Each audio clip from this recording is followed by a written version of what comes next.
This is a great, beautiful moment. One of my favorite images of American history.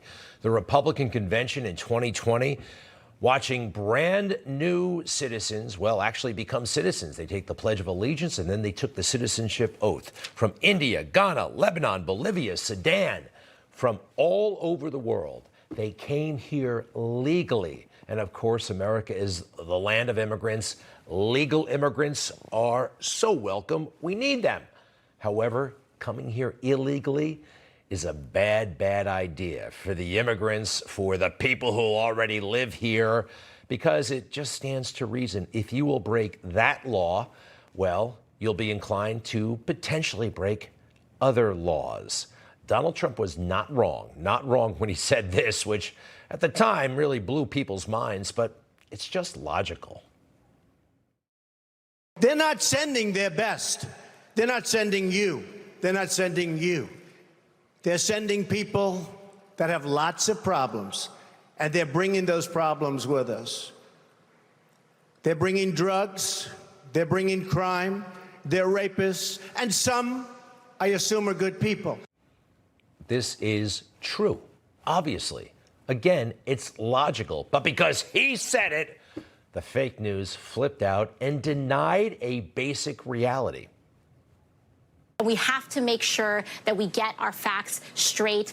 Everyday immigrants commit crimes at a far lower rate than native-born Americans. You look at the data, the people who come in, illegal aliens, as you like to call them, they commit crime at a lower rate than the rest of us. Studies find immigrants in the U.S. commit crime at lower rates than native-born Americans. Illegal immigrants commit crimes at a lower rate than American citizens commit crimes. And guess what? Native-born Americans commit far more crimes, according to Donald Trump's own government statistics, than do immigrants, be they legal or illegal. All right, these are politically skewed statistics designed to support the woke left's agenda to bring people here illegally. Again, it stands to reason if you're breaking that law, you will break other laws. And we know that the swamp definitely worked against Donald Trump and his agenda. I don't believe these studies. Many of them are flawed. You know, France is a good country to look to right now because you know what? France is not nearly as politically correct as America. And their studies indicate consistently that illegal immigrants do perform crime at a higher level, especially unemployed immigrants compared to unemployed residents of France. And France right now is reeling from a devastating, horrible crime carried out against a young French girl. Pour les enquêteurs, cette femme vue sur la vidéosurveillance serait la seule responsable de la mort de Lola. All right, what he's describing is that a 24-year-old woman in the country illegally, a resident of Algeria in France illegally, sexually assaulted and then suffocated to death this 12-year-old girl. Again, the suspect in France illegally. And it is unfortunately logical that people who come to a country illegally might be more prone to commit crimes. We've seen it, of course, many, many times in this country. The Ohio situation with that 10-year-old girl being raped by an illegal, it's undeniable. I don't know how you get around this. She would not have been assaulted if that guy weren't in the country. J.D. Vance was right. That little girl was raped by an illegal immigrant, and both the media and Tim Ryan need to be honest about the fact that she would never have been raped in the first place if Tim Ryan had done his job on border security. So let's talk about the full picture and the full slate of exceptions, absolutely, but let's not let the Democrats off the hook for letting these career criminals into our state to prey on our little girls in the first place. He's absolutely right. And we have thousands and thousands and thousands of people, victims of illegal immigrants who, this Molly Tibbetts in Iowa, the list goes on and on. Kate Steinle shot on that San Francisco pier, again by an illegal immigrant. Terry and Brenda Altman murdered by an illegal immigrant. Charles Galloway in Houston, Texas, pulled over a routine traffic stop, shot and killed by an illegal. Corporal Singh in Newman, California, again, another routine traffic stop, an illegal killed that man. And it just goes on and on. I mean, all of these sweet elderly women robbed, murdered by the same serial maniac. This woman, not too far from where I lived, raped, killed, thrown to the ground by an illegal immigrant. It goes on and on and on. And there's no denying that all of these people, they either would be alive or unharmed if we had a serious border situation. And we don't.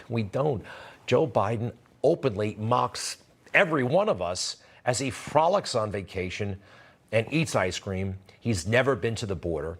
And I mean, really, does this just say it all about him? And Kamala Harris, I mean, talk about openly mocking us. I mean, she's laughing at us.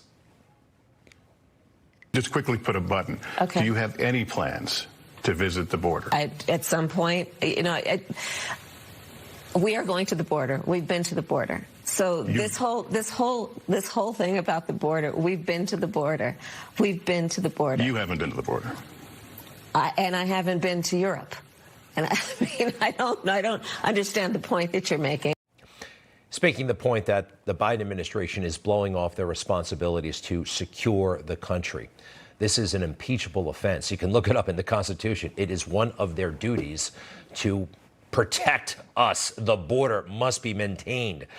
Now, again, we love legal immigration. These are the best people, the hardest working people. They want to be here. They take an oath, a citizenship oath that actually requires them to pick up arms if called to do so. People who were born here don't have to do that. Some of our favorite people, by the way, in the MAGA conservative movement came here from somewhere else. Dinesh D'Souza, born in India, came with his family. Dr. Oz, you wouldn't have made it to America if it wasn't for his great parents who came here from Turkey. And Donald Trump, don't forget, you know, his mother, Marianne, I believe her name was born in Scotland. He is the son of an immigrant. Instead, what does the Biden administration do? Instead of secure us, they talk about genitals. I said last year, especially to our younger transgender Americans, I'll always have your back as your president so you can be yourself and reach your God-given potential. To everyone celebrating Transgender Day of Visibility, I want you to know that your president sees you. You know, at first, it might sound okay seeing somebody, right? Everybody wants everybody to live up to their God-given potential. But what does that look like day to day? Again, he's talking about people using the other bathroom, children. Nobody likes this. Nobody wants this. And if this is your agenda, who do you meet with at the White House? You meet with this individual. It's day 222 of being a girl. I'm in Washington, D.C., and I'm going to the White House to speak to the President of the United States. Yeah. I thought it was just a punk video, a prank phone call type of thing. No, it's the real deal. He's going to they are going to the White House. Oh my God, I'm running late. Let's go. And y'all are obviously wondering what I'm going to wear to meet the president. Here you go. It's the trans flag colors. Cute, right? So heels? Okay. Dylan, you're going to be great. I love you. Let's go. Come on. Excuse me, but 1972 is calling for that outfit. I mean, my goodness gracious. I watched a lot of Project Runway, but this person really does go to the White House. They let them inside. I thought the Secret Service would tackle her, but there she goes, right into the White House to see Joe Biden. And what happened in there, who knows exactly? I mean, what do you talk about? She seemed pretty pleased with the meeting, though. The fact that our president has watched Days of Girlhood, it's kind of epic. And I'm not going to lie, I've been having a rough go of it lately. A lot of darkness. And today was what I needed to keep going. You know, that's interesting. Less than a year as a woman, and she's suffering, going through darkness right now. That surgery, whatever, the transition did not do the trick. They're still in pain. There's something going on besides the exterior.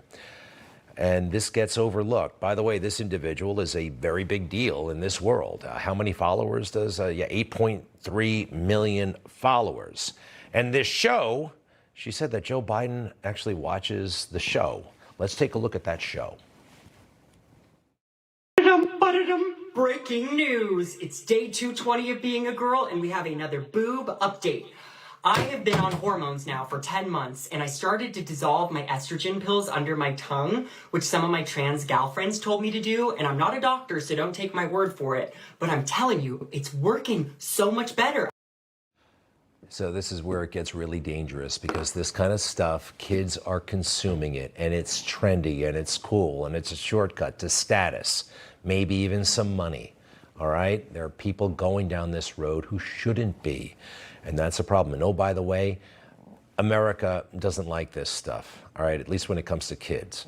80% of voters oppose transgender procedures on minors.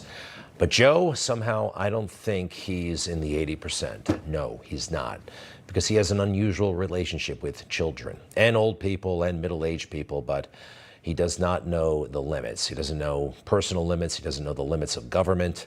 Folks, we gotta get out and vote.